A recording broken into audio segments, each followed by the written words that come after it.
The Taipei Times is Taiwan's only English language daily newspaper with a daily printed edition.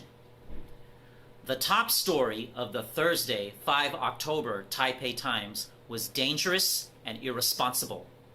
Not once did the story cite any sources for the claim that China will invade Taiwan in 2020.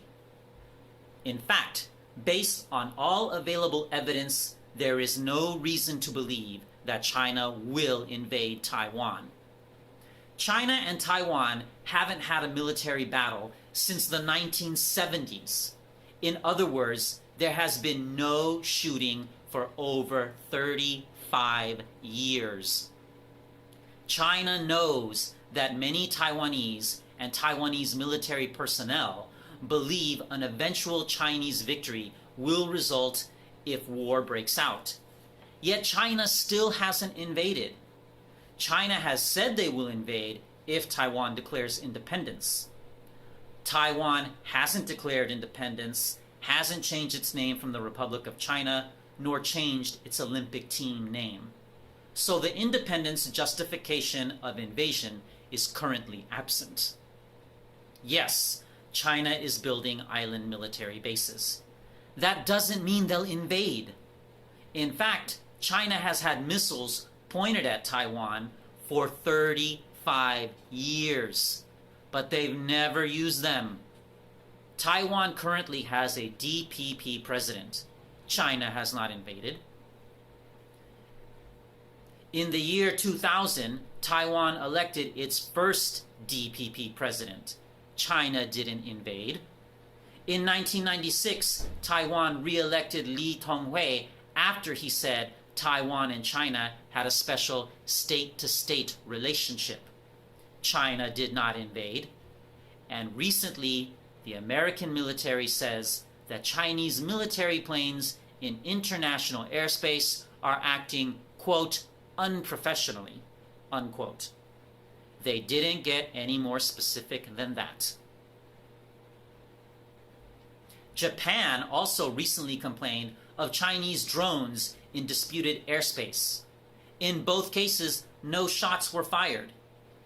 In 2001, a Chinese fighter jet collided with a larger, slower American spy plane, and the Chinese pilot died. No shots were fired. There was no subsequent war.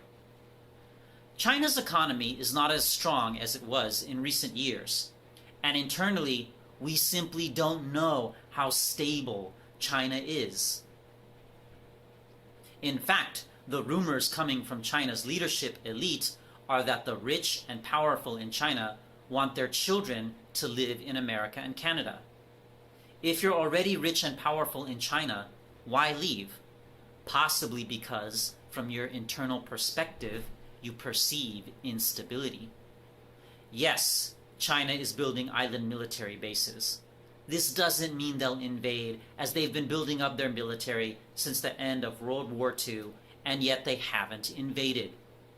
Taiwan and China also have strong business ties.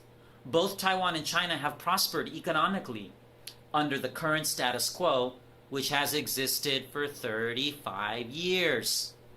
Chinese and Taiwanese business leaders carry influence in the governments of both China and Taiwan, as evidenced by the crackdown on corruption in China and the numerous business corruption stories here in Taiwan. These business leaders care about money more than anything else. They don't care about the patriotic rhetoric of uniting all Chinese people as though we were still living under some dynasty that rules by the mandate of heaven. There is no economic motivation for China to invade Taiwan. China is a fully integrated and important member of the international community and the second largest economy in the world. They have no need to risk their current status with war. The next day, the Taipei Times did it again. The top story was anti-China with no evidence. All hearsay. I wrote a letter to the Taipei Times where I observed that their anti-China story is full of shit. To their credit, the Taipei Times printed that letter. Then 5 days after they printed that first dangerous and irresponsible story, they printed a story where the researcher they quoted said that he doesn't think China will invade and that the media misrepresented what he said.